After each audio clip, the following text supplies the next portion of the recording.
Bonjour à tous, je suis Luc et vous êtes sur la chaîne Cœur & Co. Vous le découvrirez, notre mission, notre ambition, notre raison d'être sur cette chaîne, c'est de vous faire voyager, de vous étonner, de vous inspirer et de vous faire découvrir des personnalités et des vies extraordinaires.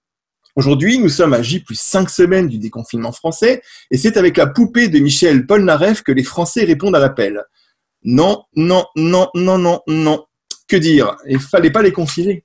Et le courage a fini par les reprendre, maintenant qu'ils sont bien reposés. Et c'est la statue de Colbert qui, elle aussi, ces jours-ci, met un genou à terre. Bienvenue à vous, fidèles youtubeurs, et bienvenue à tous ceux qui découvrent cette chaîne pour la première fois.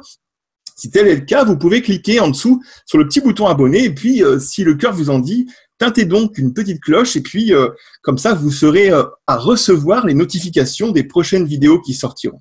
Aujourd'hui, j'ai le plaisir d'accueillir l'aventurier français des peuples premiers, un funambule de vie, lui aussi, un anthropologue loin de son vrai pays, un homme en rouge au pays des Blancs, un homme qui bouge pour rappeler qu'il est temps d'exercer notre vrai talent. J'ai le plaisir d'accueillir Xavier Perron. Bonjour Xavier. Bonjour. Xavier, je me propose d'être ici votre jumeau Cœur & Co pendant un petit moment et de présenter avec vous votre parcours, une façon de rendre hommage à cette spiritualité Maasai qui croit que tout fonctionne en paire. Alors, ce que je sais de vous au commencement, c'est que tout a commencé par le fluide. Originaire de Brest, à l'âge de 6 ans, vous vous noyez et vous faites l'expérience d'une NDE et par là commencent à venir des révélations. Alors, vous faites un même rêve, un rêve initiatique a priori, qui plusieurs fois va vous toucher jusqu'à l'adolescence et vous saurez plus tard qu'il s'agit de votre jumeau, Kenny Matampache, et du peuple Maasai. Interpellé dans ce rêve, vous voyez un homme en noir et par la suite, vous allez finir par développer une forte passion pour l'exploration et donc vous êtes à dévorer des livres d'explorateurs traitant de l'Afrique et plus tard, parce qu'il n'y a pas de hasard, un signe de la vie fait que votre sœur vous offre un billet pour le Kenya, elle qui s'y installe et se marie avec un homme qui travaille à Mombasa. Ce fort appel intérieur va vous faire construire votre parcours d'enseignement, non pour être professeur, mais pour vivre chez les Maasai. Et qu'est-ce qui se passe après? Effectivement, qu'est-ce qui se passe après? Qu'est-ce qui se passe? Je décide de faire des études anthropologiques au sens premier du terme, c'est-à-dire étudier l'homme sous toutes ses dimensions. Et effectivement, je voulais tout connaître des Maasai et de moi-même d'ailleurs, puisque je savais que j'irais faire au loin un voyage au fond de moi, naturellement. Et donc, bien sûr, je fais sciences politiques, droit, ethnologie. Je fais l'école des langues orientales à Paris, l'INALCO, pour les langues africaines, etc., etc. Une année en Angleterre pour étudier les archives coloniales, et puis ensuite 3 années passées là-bas, chez les Maasai, donc à vivre comme eux, sans limite, sans barrière. On parlait pas encore de privatisation, ou alors c'était le début. En fait, avec des rituels sans arrêt, sans arrêt. Pour eux, la vie est une célébration. Ils disent que Enkishui, la vie, c'est sacré. Tout ce qui est vivant est sacré. Donc, je l'ai vécu de l'intérieur. Et effectivement, j'ai contracté ce que Negley Farson, un ancien best-seller en Angleterre, un écrivain de best-seller, Negley Farson avait parlait dans l'un de ses livres, Last Chance in Africa, de Maasaitis, maladie d'amour pour les Maasai, parce qu'effectivement, les premiers gouverneurs de la réserve Maasai, au début du XXe siècle, contractaient ce fameux virus et donc ne remplissaient plus leur fonction de gouverneur. Alors la reine d'Angleterre a pris un décret pour qu'il ne soit interdit aux futurs gouverneurs de rester en poste plus de 3 mois. Une rotation pour éviter qu'ils ne contractent cette Maasaitis. Donc, effectivement, moi, je l'ai sûrement contracté. Je pense. Je pense. Et donc, juste une anecdote, lorsque j'ai passé 3 années, Kenny m'a convoqué dans son village. Il m'a dit, mais qu'est-ce que tu vois? Alors, les villages traditionnels Maasai sont des cercles entourés d'épineux parce qu'il y a des prédateurs. J'ai dit, je vois ton village. Ils ont beaucoup d'humour pour ce qui leur permet de se distancier par rapport au cerveau gauche, à l'ego. Donc j'appréciais beaucoup cela également. Ça, je trouve que c'est une façon très forte de prendre la vie au sérieux, mais avec une grande légèreté. Alors tu vois, je dis, je vois ton village, mais non, tu ne fais qu'entrevoir. Tu es resté 3 années, tu n'as fait qu'entrevoir notre culture, notre spiritualité. Tu ne sais rien. C'est maintenant que ta véritable initiation va commencer. Ça va durer 30 ans. Et c'est quand tu vas rentrer en France, voilà, ça va durer 30 ans.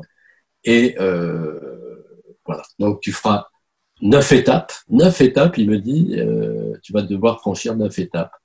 Et c'est ce que je raconte dans l'un de mes livres, les 9 leçons du guerrier Maasai. Et c'est effectivement ce qui s'est passé. 30 années, finalement, la véritable initiation, elle était là, puisque j'avais vécu finalement des aventures extraordinaires en passant 3 ans chez eux. Mais c'est pas ça. Ça reste quand même un peu extérieur. Comme disent les Maasai, l'œil edol ongu olion kake medol à toi, l'œil voit l'extérieur mais ne voit pas l'intérieur. Ce qui comptait, c'était développer son intuition, ses yeux intérieurs. L'avais-je fait? Ben, je me suis rendu compte que non, pas tout à fait.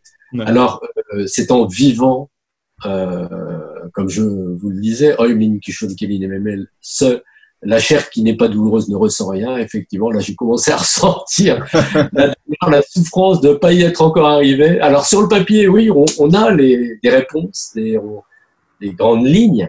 On a vécu des choses. Mais ces choses-là vont vous révéler de la lumière uniquement lorsque vous les vivrez vraiment, avec l'autre pan, c'est-à-dire les difficultés. Ça m'a beaucoup appris sur la philosophie de la paix, chère au Maasai, où on fait la navette entre les 2 éléments. Par exemple, pas de bien-être sans difficulté, le jour et la nuit, le féminin, le masculin. Enfin, tout ça est relié. Des espoirs, désespoirs dans une même journée. Tout ça est relié. Et pour les Maasai, quand on accueille ce fameux grain de sable, alors on le dissout instantanément. Vous ne parlez pas de ça, mais vous avez quand même un riche panel d'ouvrages déjà écrits, dont un, là, le dernier, en collaboration avec une peintre exceptionnelle, Emma Sampil. C'est magnifique ce que vous avez fait. Hein. Oui, alors ça, c'était extraordinaire. C'est une très belle rencontre avec Emma Sampil, parce que j'avais en fait écrit un autre livre, Tu ne peux pas presser la déesse en lui donnant un coup de coude, chez Erol.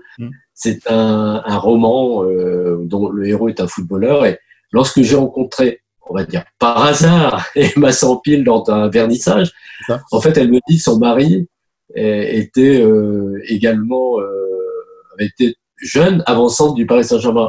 Mon héros était incroyable. Ça a commencé comme ça, notre rencontre. C'est dingue. Mais on appelle ce que dit Carl Gustav Jung, une synchronicité. C'est ça. Je trouve ça extraordinaire. Et donc, du coup, on a eu cette idée lorsqu'on est devenu amis. J'ai été scotché par ses peintures sur les Maasai. Elle n'est jamais allée en pays Maasai, mais elle, depuis toute petite, elle rêve des Maasai. Donc là aussi, c'est encore autre chose. C'est Maasaitis sans y être allé, c'est encore plus fort peut-être, je sais pas. Enfin, moi, j'avais fait le rêve aussi. Alors, en tout cas, on a décidé de faire cet oracle. Et oui, c'est très puissant. Je voulais apporter aux gens beaucoup d'espoir. Vous savez, quand on tire des cartes comme ça, on a envie de réponses. C'est pas des réponses artificielles. Vous voulez avoir donné la nature du message, bien sûr, il y a un premier sens sociologique, mais il y a surtout un sens spirituel caché. Et surtout, qu'est-ce qu'on en fait? Comment on met en musique cette sagesse révélée par ce proverbe? Et c'est ça que j'ai voulu donner. Je voulais donner quand même un modus operandi, quoi. Alors, atelier, conférence dans toute la France, où vous transmettez un peu les bases de la spiritualité Maasai. Mais alors, est-ce que vous organisez des voyages?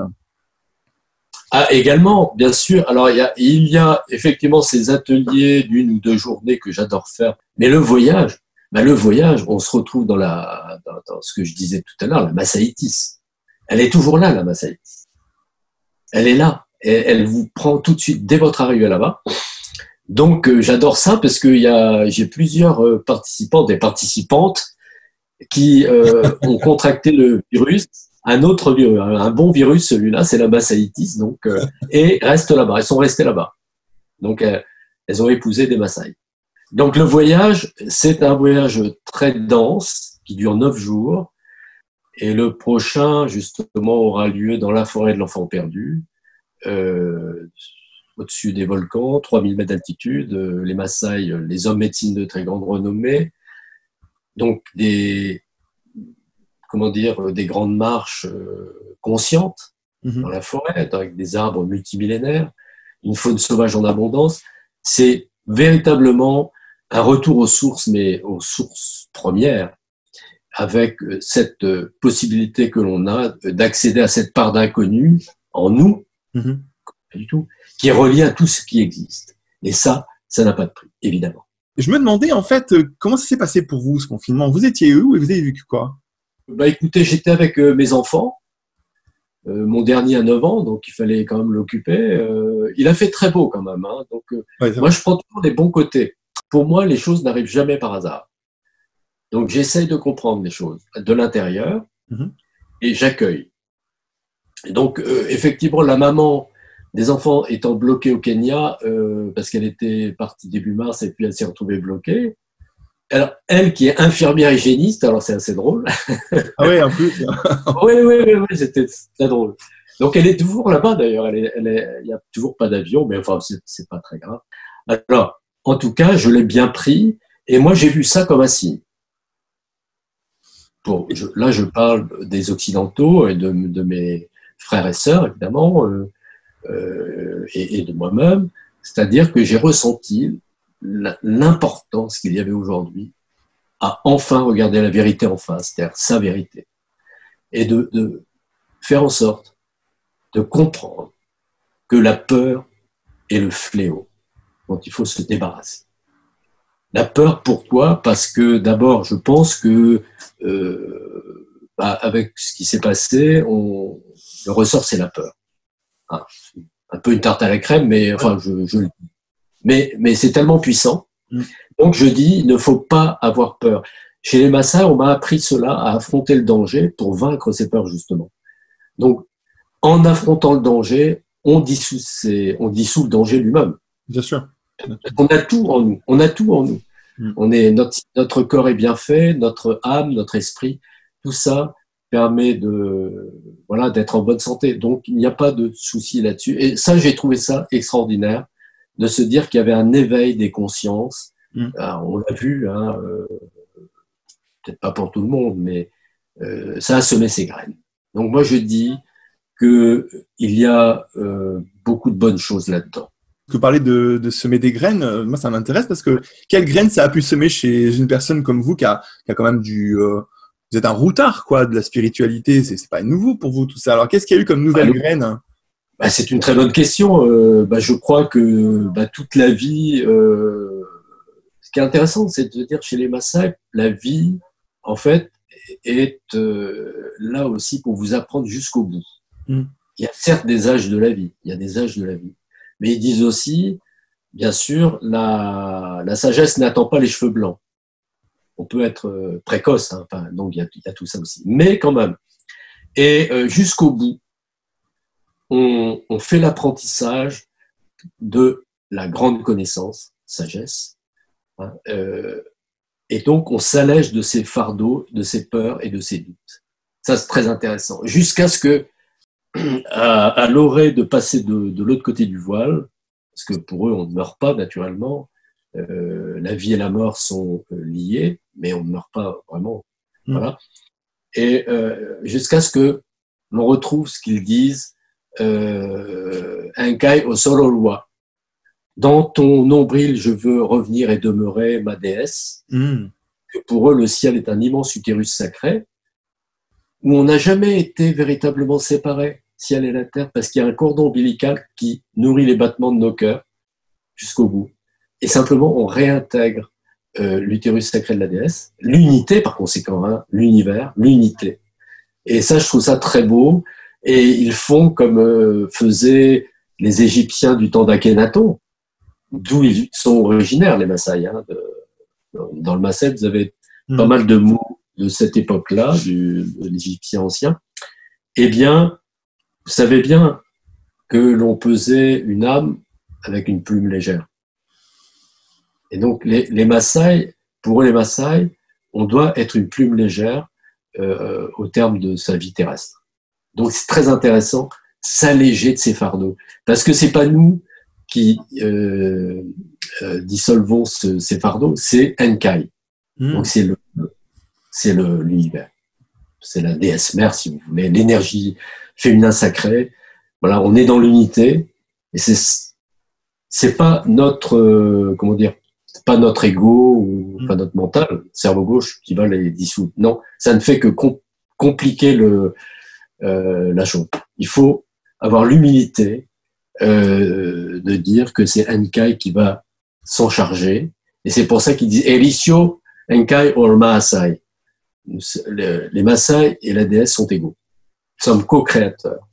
Donc, nous co-créateurs en ce sens où on a l'humilité de se dire, voilà, l'énergie supérieure existe, c'est elle qui se charge de ça et nous guide, nous protège. C'est ça, avoir la foi. Hein, pour eux. Alors, vous parlez de quelque chose de très beau, parce qu'effectivement, c'est vrai, cette histoire de plume, de cœur, finalement, on ne sait pas exactement, hein, on a une explication, on dit que c'est à la fin de la vie, finalement, notre passage est aussi lié à notre légèreté. Mais alors, vous, cette légèreté, est-ce que vous avez libéré quelque chose de plus? La patience et ne rien attendre. Vous savez bien qu'on attend toujours quelque chose. Bien sûr. On attend, alors les Maasai disent, le passé est un pays où je n'habite plus, et puis ils disent aussi, les braises se moquent des cendres, les braises se moquent donc il faut être en accord avec ce qui est, il faut vivre l'instant présent. Ils ne sont pas les seuls à le dire, hein, évidemment. On connaît hein, le livre de Eckhart Tolle, le pouvoir du moment présent. L'instant présent. Ouais. Voilà, c'est ça. Et se projeter dans le futur, pour eux, c'est une maladie mentale. Donc, c'est-à-dire que on n'est pas harmonisé, donc on refuse de vivre l'instant présent. Pour eux, c'est une maladie, une mauvaise expression de soi-même. Alors, ça peut avoir des graves conséquences au niveau de la santé. Donc, moi, j'ai appris ça dans le confinement parce que j'attendais à la fois que la maman revienne, enfin bon, que Alexandra revienne, et puis j'ai compris que non, ça marche pas comme ça. Donc, évidemment, oui, comme vous disiez, je suis un peu outillé. Voilà, j'ai vécu certaines choses. Donc, oui, très vite, c'est venu. Et ça a été le titre, d'ailleurs, de mon livre, mon roman chez Erol, c'était « Tu ne peux pas presser la déesse en lui donnant un coup de coude ». Et vous savez bien que nous, occidentaux, on est souvent impatients, vous êtes d'accord? Là, c'est sûr. On parlait tout à l'heure hors émission, là on va en reparler, mais oui, il y a un thème intéressant en fait dans la spiritualité Maasai que je ne connaissais pas, c'est que la souffrance pour eux est un don. Et donc, en fait, l'idée d'accepter les difficultés de la vie, c'est fait partie du processus. Il ne faut pas se battre contre. Il faut essayer justement de les accueillir. Bon, ce qui est aussi quelque chose qui est partagé par d'autres spiritualités, hein, pour accueillir, pour dissoudre, en fait. Accueillir pour transformer. Mais après ces 3 mois de confinement, est-ce qu'on peut encore utiliser cette sagesse Maasai?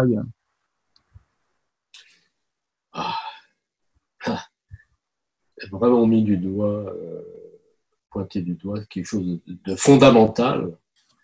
Ouais. Osina Kishon, c'est le 3e pilier, le 3e cercle dont je parle des 4 cercles Maasai du bonheur.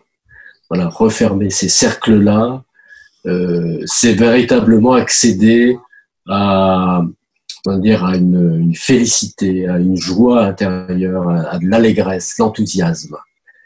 Et Osina Kishon, permettez-moi de vous dire que effectivement, vous me demandez, alors moi qui ai vécu certaines choses chez les Maasai en profondeur, l'année dernière, je suis en couple depuis 10 ans avec une jeune femme avec qui j'ai eu un fils, Simon, qui s'appelle Alexandra Ducast. Et donc, on partait ensemble la plupart du temps pour ces voyages initiatiques. Hein, donc, on collaborait à ce que tout se passe bien et effectivement, elle avait déjà contracté la massaïtie, c'était évident. Elle était bien épanouie là-bas. Ça se voyait, elle était complètement elle-même. C'est incroyable. Et puis est arrivé ce qui est arrivé parce qu'on a souvent des moranes, des guerriers de lumière avec nous, guerriers pacifiques, c'est des guerriers initiatiques qui sont le symbole hein, de la beauté Maasai. Hein. Les guerriers Maasai, c'est extraordinaire. En fait, souvent les clichés nous ont pas permis de connaître qui ils sont véritablement. Alors, il y a un d'entre eux et Alexandre, ils se sont tombés complètement en amour. Et donc, ça a été un petit peu dur pour moi parce que on sentait bien il était magnifique, hein, un bel être, en plus spirituellement incroyable. Enfin bon. la totale, comme on dirait. Vous imaginez la difficulté pour moi, que je sois très ouvert, évidemment, mais il y a un moment donné, voilà, parce que évidemment, quand il y a de l'amour, j'étais très complice avec Alexandra. Donc ça a été dur.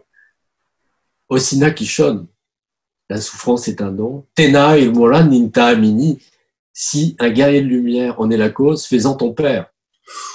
Alors là, il y avait tous les principes, là. Vous avez tout à appliquer, là, d'un seul coup. Hein. Proverbe que j'ai mis dans l'oracle, évidemment, au Maasai. Et quand il est arrivé ce qui est arrivé, j'avais beau faire le tirage, je tombais toujours sur... c'est incroyable. Je retirais toujours le même. Voilà. Donc, toujours est-il... J'ai souffert, parce que Osina Kishon, Osina, ça a beau être un don, vous souffrez au début. Ensuite, voilà, je suis passé par toutes les couleurs sur l'année 2019. Et puis, enfin, j'ai pardonné, je me suis pardonné, je ne sais pas, vous savez, vous connaissez, il y a toute une procédure aussi chez les Maasai, un peu comme l'Ho'oponopono d'ailleurs. Et voilà, j'ai ressuscité, j'ai accueilli, et maintenant tout se passe très très bien. Mais vous voyez, parce que j'ai traversé cette épreuve. 2020, je voulais vous poser la question parce qu'en fait, je me suis dit que peut-être que les Maasai, ils ont quelque chose qui s'appelle aussi l'impermanence chez eux, je ne sais pas. En tout cas, je me demandais quel était le message des Maasai en 2020 pour le monde. Le message, c'est que nous sommes des êtres qui vivons dans la nature. Nous avons besoin de la nature. Nous avons besoin de nous ressourcer auprès des arbres. Pour eux, c'est essentiel, et de vivre en interaction avec tous les êtres vivants.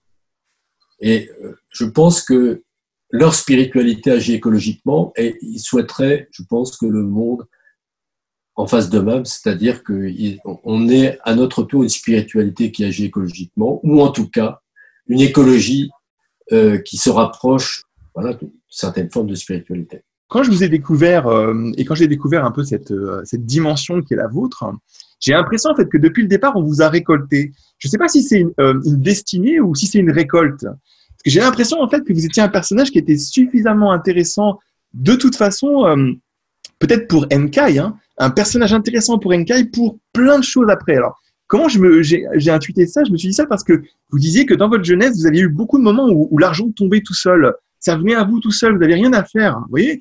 Et je me suis dit, ça se trouve, Enkai, elle avait capté qu'il y avait un petit être qui arrivait, qui était plutôt doué, une sorte de ministre, là. Un petit ministre qui, l'air de rien, allait faire les bonnes affaires de Enkai. Est-ce que vous croyez qu'il y a une destinée ou est-ce que vous croyez qu'il y a des récoltes? Un peu des deux.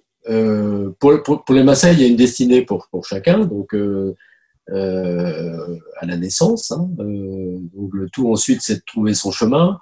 Parce que effectivement, si tu prends deux chemins en même temps, ton bassin se brise, un proverbe Maasai, qui est très intéressant aussi. Mais effectivement, si tu as trouvé ton chemin, c'est ça, tu as trouvé ton chemin, alors l'abondance t'arrive dessus. Et c'est vrai que quand j'étais, comment dire, je faisais mes études universitaires et que mon but, c'était d'aller vivre chez les Maasai. Tout d'un coup, les bourses me tombaient, mais à un rythme régulier. Et même quand je m'y attendais pas du tout, un jour j'étais en Angleterre, donc je passais une année en Angleterre.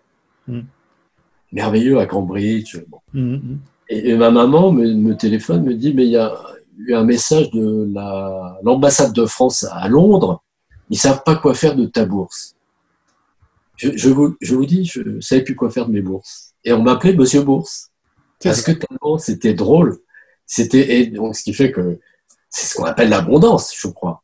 Bah, c'est ça. C'est ça. Ah ouais. Et alors, je voudrais juste raconter une anecdote. Je l'adore, ça. Ouais. Par rapport à l'Angleterre, donc restons juste un instant en Angleterre. Donc, je suis à Cambridge. Le matin, j'allais dans une école de langue pour parfaire mon anglais, évidemment. Et l'après-midi, je dépouillais les archives, j'allais à des conférences dans un collège, voilà. Et très bien, j'étais heureux dans cette ville fabuleuse universitaire. Et le matin, ou après quelques jours à l'école, je rencontre une jeune fille, enfin de 17 ans, et je tombe à la renverse tellement le coup de foudre était violent. Vous voyez ce que je veux dire? Ah C'était ouais, je vois bien. un seul regard suffit. Ah bon, D'accord. voilà. Elle était de Hambourg, de Hambourg en Allemagne. Bon. Elle venait, elle était à plein temps dans cette école. Enfin, et donc elle m'invite à venir prendre le thé chez elle un jour. Et là, stupeur. Je rentre dans cette maison style Victoria, vous savez, avec des beaux windows. Là, c'est l'atmosphère. Et à l'intérieur, bah, tout était blanc. Et qu'est-ce qu'il y avait au mur? Des colliers Maasai, des vieux colliers Maasai. Alors, elle ne savait même pas vaguement l'existence des Maasai. Pas, voilà. Et en fait, elle louait sa chambre d'étudiante au spécialiste mondial des Maasai de l'époque, professeur à Cambridge, Richard Waller, qui avait écrit The Lords of East Africa. Incroyable. Donc, oui, je tombe amoureux d'une fille qui, elle, ne connaît pas les Maasai, mais qui loue sa chambre au spécialiste mondial. Bon, c'est pas une synchronicité, ça.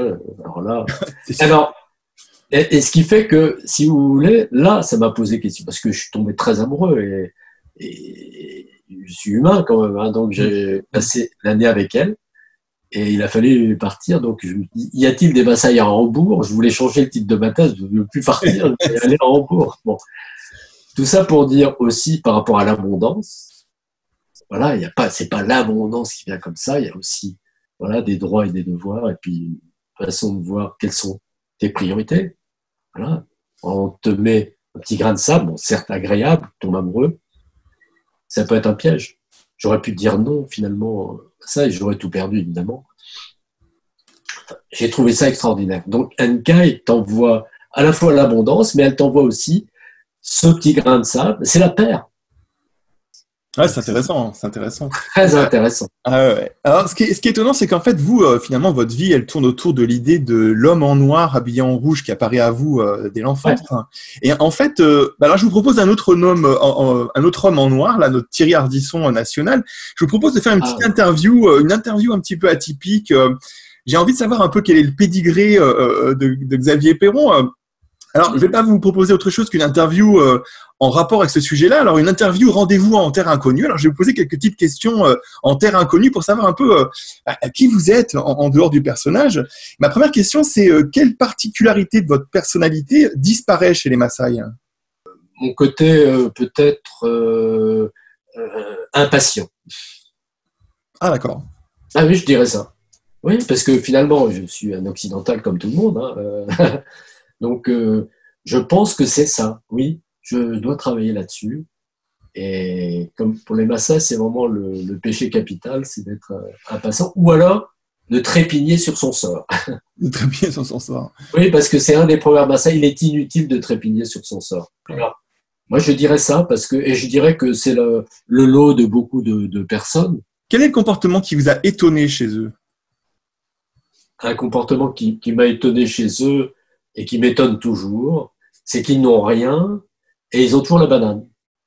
Et que même lorsqu'il leur arrive une énorme difficulté, et même encore plus à ce moment-là, ils sont dans la gratitude, et parce qu'ils savent que de toute façon c'est bon pour eux, c'est pour les faire grandir. Et donc Nkai s'occupe d'eux, de toute façon donnera aussi des solutions. En tout cas, ils sont dans l'humilité totale et l'acceptation de ce qui leur arrive, ce qui fait que ils sont dans la joie Nshipai, qui est l'expression la plus pure de Enyolata, l'amour. Donc, ils sont dans cette dimension-là, quoi qu'il puisse arriver. Alors, la question aussi que je voulais vous poser, c'était quel était un de vos comportements à vous qui vous avait étonné chez eux? C'est la générosité, l'altruisme, c'est-à-dire vous avez envie de tout donner là-bas. Enfin, d'abord de donner le meilleur de vous-même, évidemment, mais on est dans le don. C'est ça que j'ai trouvé le plus magique, parce que ici, c'est pas évident, en France, je trouve, d'être dans cette dimension-là, et là-bas, c'est naturel. Vous avez envie d'aller évidemment, d'aller vers les autres, et ils disent que l'autre est un prolongement de soi-même, et une autre version de soi-même, il faut en prendre autant soin que nous. Hein. Et d'ailleurs, ils disent « je t'aime pas plus que je m'aime moi-même », donc il y a tout ce travail. Alors, quel est le mot Maasai qui vous a le plus surpris? Ben, le plus surpris, le plus, je dirais, qui est le plus prégnant, encore une fois, c'est Enchipai. Enchipai, pourquoi? Alors, il y a beaucoup de femmes ou de vaches aussi, parce que la vache est sacrée. Les Maasai, c'est Inkishu, le peuple de la vache. La vache est sacrée. Et je dirais que beaucoup de vaches s'appellent Nashipai, c'est-à-dire la joyeuse, toujours, voilà, l'attirante. On attire, en fait, c'est le deuxième cercle Maasai, hein, du bonheur. En fait, c'est, comment dire, les lois de l'attraction qui prennent le relais quand on est dans cet état d'esprit. Et ça, je l'ai expérimenté maintes fois, même ici en France. C'est-à-dire on est attiré par vous parce que vous dégagez ça. Ouais. C'est une façon extraordinaire. Quand j'étais médiateur au Kosovo, enfin quand je faisais des réunions de réconciliation entre les Serbes, les Albanais, les Tziganes, c'était ma façon de faire. Je ne parlais pas comme les grands porte-parole de très grande renommée, Olaiguanani Kitok, qui ne parlent pas. Leur simple présence qui irradie d'amour suffit. Ça, c'est intéressant. Et donc, j'ai trouvé que, oui, je dirais, Enchipai, c'est ça, c'est atteindre à cet état de constant, quoi, de bien-être. Et les gens sont attirés par ça, et ils disent, mais comment tu fais? Alors, ils vont commencer à te poser des questions. Mais ça passe pas par les mots, c'est ta façon d'être. C'est ça, c'est ça. Et ça, oui, je dirais que c'est ça, c'est central pour moi, ouais. Ouais. Est-ce qu'il y a un vieux lion intérieur que vous avez réussi à terrasser avec les Maasai? Ouais, c'est une bonne question. Là, c'est une question à la Ardisson, là. Voilà. Ah ouais, Il faut chercher un peu. Il y a sûrement un vieux lion en vous qui a dû partir très vite avec. Ouais. Alors là, moi, je vais vous dire, je vous donne un proverbe en Maasai et c'est là-dedans. Hein, c'est Emme et Sipata et Nelang et Lejare. Ça veut dire la vérité plus amère que le mensonge. Donc, c'est arrêter de se mentir à soi-même. Et ça, c'est compliqué parce que vous avez une image, puis quand vous n'êtes pas construit intérieurement, vous avez tendance à faire ça, à fuir un peu, à donner le change, à être un peu un coq ou un lion, je sais pas. Et donc, voilà, c'est du fake, c'est du plastique. C'est ça. Que ça demande quand même, ouais. Ça m'a nettoyé. C'est ça. C'est ça.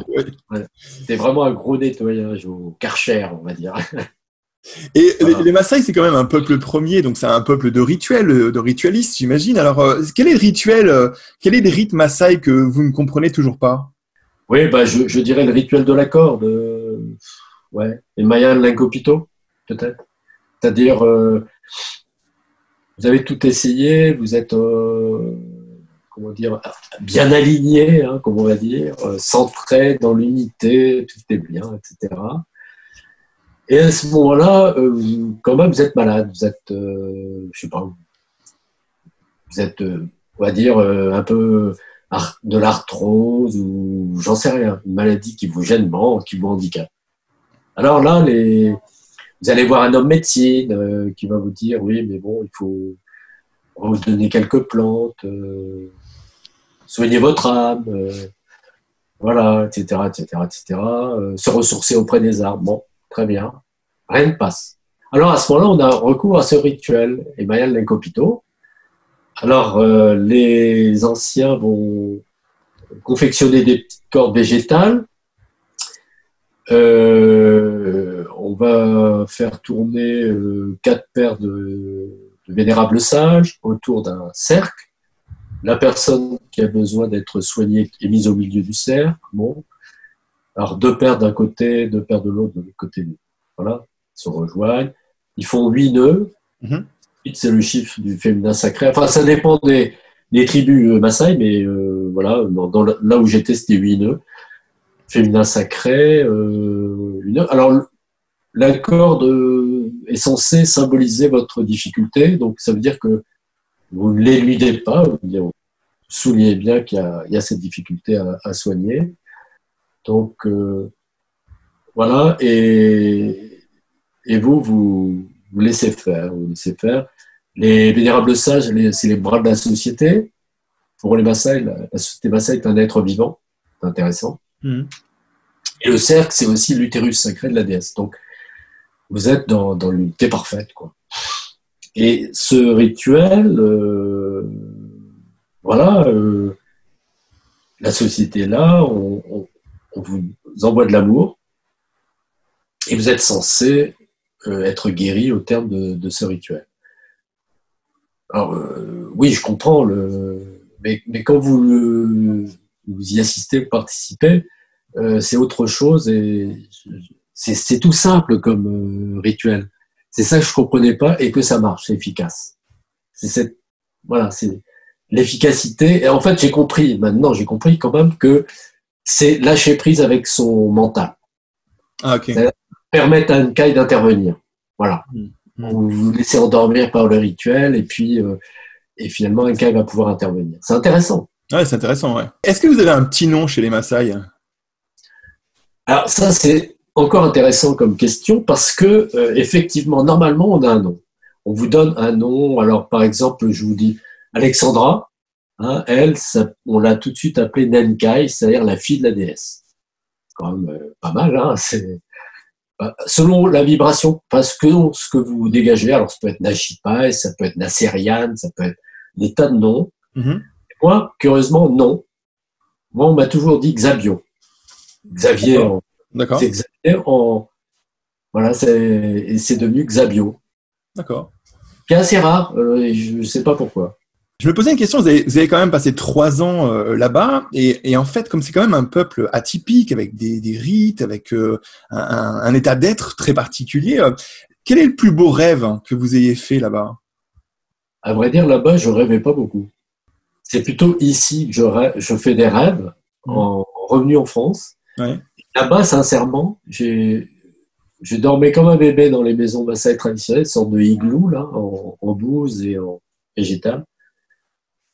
Je serais bien en fait de dire. Ah oui, c'est étonnant. Non, mais parce qu'en fait, là-bas, ce que j'ai appris à faire, c'était activer ma mémoire fœtale, c'est-à-dire la mémoire intra-utérine, lorsque j'étais dans l'utérus de ma maman. Et dans une piscine à 37 degrés. Et en fait, les Maasai, c'est ça. Ils activent leur mémoire fœtale. Et c'est intéressant. Les vaches rentrent au milieu du village. Vous entendez le son des clarines, le vent, enfin, des sons primordiaux. Le feu qui crépite, etc. Et c'est ça qui vous met dans un tel bien-être que vous dormez comme un bébé. Donc, je dormais, mais les rêves, non, j'ai pas de... Le rêve, c'était ça. C'était de vivre cet état, où je me régénérais, oui, en activant, on va dire à mon insu, ma mémoire fœtale. Ouais. Je pense que quand je lisais un peu les propos qui ont été écrits sur vous, par vous, l'intégralité des vidéos qui ont été faites, il y a une chose qui m'est venue à l'esprit et je voulais vous interpeller là-dessus pour voir ce que vous en pensiez. C'est est-ce que vous croyez, est-ce que vous croyez aux éclaireurs de vie? Mais je vais vous expliquer pourquoi.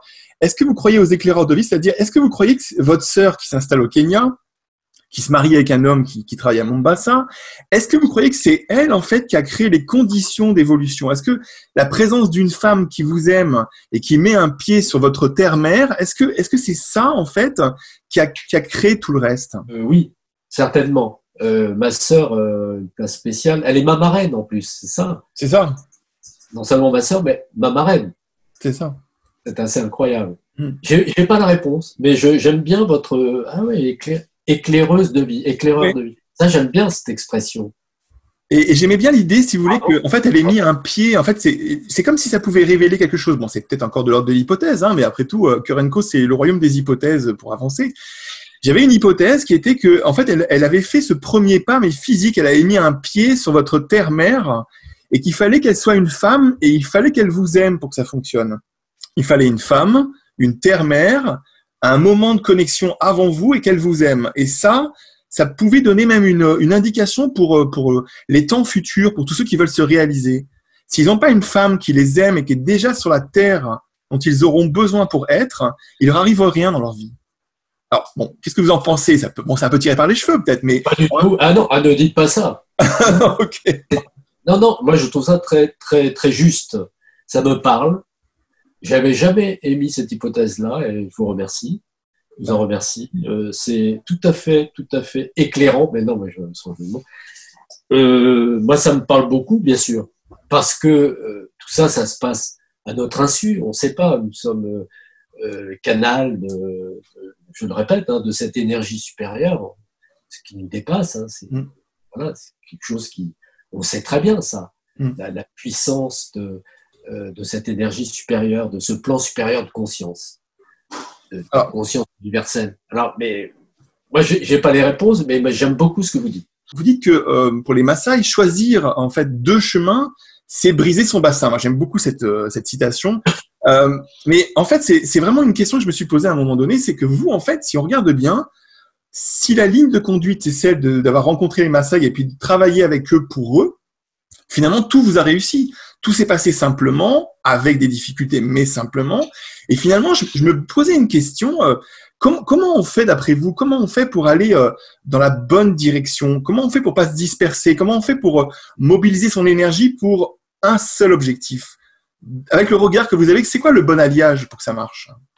On sait bien que la société des loisirs, inaugurée par Jules César, Panem et Circenses du Palais des Jeux, fait pour justement que les gens soient dispersés, soient des morts vivants.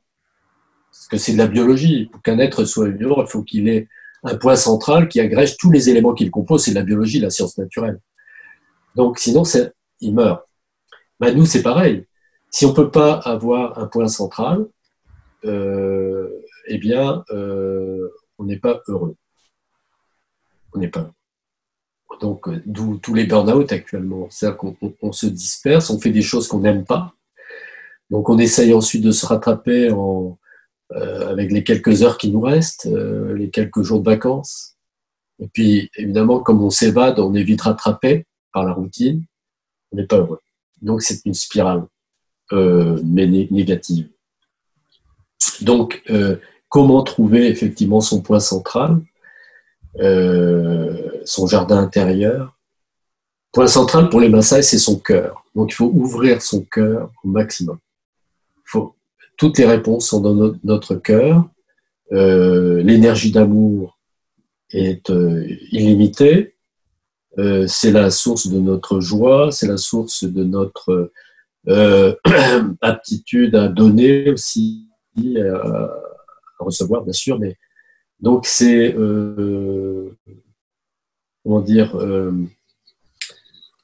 comment trouver justement, c'est un travail intérieur. Il ne faut pas en avoir peur, il faut avoir d'abord le désir de changer un peu son mode de vie, changer son mode de pensée, bien sûr. C'est pas de se confronter à la réalité avec la même pensée, parce qu'alors c'est contre-productif, c'est violent, on retrouve les mêmes cas de figure que par le passé. Il faut changer son mode de pensée. Et comme tout s'inscrit dans notre haut intérieur, tout est vibratoire. Bien sûr. Savoir que ça, c'est la Terre est un immense champ d'énergie, donc il faut, et nous-mêmes aussi, donc on doit impérativement changer des petites choses, et on finit par le trouver parce qu'on se connecte à cette fameuse énergie supérieure, on se connecte. Alors il faut se connecter comment? Alors oui, évidemment, il y a tout un travail. C'est pour ça que j'ai écrit un petit livre, Les 4 cercles Maasai du bonheur. Je donne des exercices, des exercices tout simples, respiratoire par le ventre, se connecter à deux, pardonner. J'avais eu l'occasion de rencontrer Nelson Mandela, et pour Nelson Mandela, lui, si vous voulez, il faut pardonner. Sa fameuse formule « forgive, not forget », c'est-à-dire pour lui, il faut savoir pardonner parce que alors il reste une cicatrice qui n'est plus douloureuse, et c'est le souvenir, très important. Donc on n'oublie pas. Mais on ne souffre plus, on ne fait plus souffrir. Donc ça, c'est… Donc trouver son chemin, c'est pas des grandes incantations. C'est un travail intérieur et on finit par avoir des ressentis en ayant changé des toutes petites choses, comme je le disais, et être dans l'amour de soi d'abord, vraiment s'accepter. C'est souvent ça, on ne s'accepte pas, alors on va vraiment faire souffrir l'autre inutilement. Et donc voilà, on finit par avoir des réponses parce que pour les Maasai Enka, ils vous envoient des signes, des rêves. Voilà, alors ça peut être un livre aussi, peut servir de déclic, tirer les cartes, bon, ça éventuellement. Mais avant tout, on a tout à l'intérieur de soi. Il n'y a pas de modèle à suivre. Voilà, il faut accepter que ça vienne. Faut être patient, mais il faut travailler quand même. Il y a une certaine discipline à avoir. Parce que le pire ennemi, en fait, le pire ennemi dans la vie, c'est quoi là, c'est soi-même. Oui, c'est sûr. L'homme se laisse toujours piéger par lui-même. Oui, c'est notre ego parce qu'on n'a plus la foi. On ne sait pas qu'il y a une énergie supérieure. Et appelez-le Dieu si vous voulez, ou la déesse, on s'en fiche. Ça, c'est Enkai, d'accord ? Ok. Mais c'est avant tout de se dire, voilà, de se mettre au diapason de cette énergie, d'accepter, d'accueillir, parce que c'est cette énergie-là qui sait tout ce qui est bon pour vous. Alors, c'est pas un Dieu barbu, c'est pas un Dieu punitif, c'est tout le contraire. C'est simplement savoir que c'est là. Et de vivre en conséquence. Et c'est à ce titre-là, ce qui ne veut pas dire qu'il faille abandonner la raison analytique, mais c'est de rééquilibrer les choses. Ce qui était en jachère, de redécouvrir l'intuition, voir avec des yeux intérieurs. Vous voyez ce que je veux dire ? Ah ouais, je vois très très bien. Et puis découvrir qu'on a une âme, un esprit, et les laisser interagir.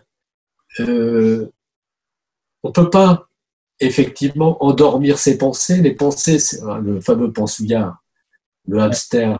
C'est ça, voilà. Qui tourne dans non, il ne faut pas s'opposer à ça, simplement accueillir. Mais il faut savoir aussi méditer, faire silence plusieurs fois par jour. Ne pas être dans un brouhaha permanent. Encore une fois, c'est trouver des petites choses comme ça qui sont très, très fondamentales. Je me demandais si vous pouviez nous donner une indication, parce que en fait, finalement, c'est pas si clair que ça, mais une indication sur la couleur rouge. Pour les Maasai, c'est quoi le rouge ?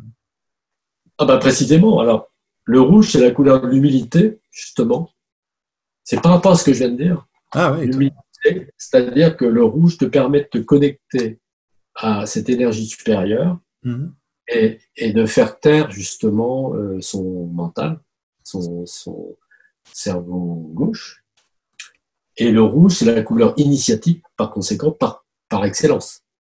Le rouge, on se remet en question en permanence. Vous savez, quand j'écoutais les propos sur les Maasai, dont les vôtres, j'étais un peu étonné, voire un peu choqué, mais c'est bien que je sois choqué un peu, parce que ça me sort un peu de ma zone de confort, mais j'étais étonné, choqué de voir que, en fait, chez les Maasai, l'idée de dire des choses négatives, c'était pas du tout bien vu, et qu'il fallait faire presque une sorte de, en PNL, on dit un sandwich, c'est-à-dire mettre un truc positif, donner une information et mettre une chose positive après.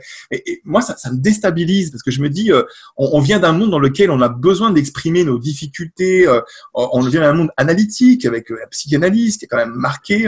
Alors comment ils font pour qu'on écoute leurs souffrances, hein, s'ils sont si limités dans leur expression ? Alors ça, encore une fois, c'est quelque chose de fondamental.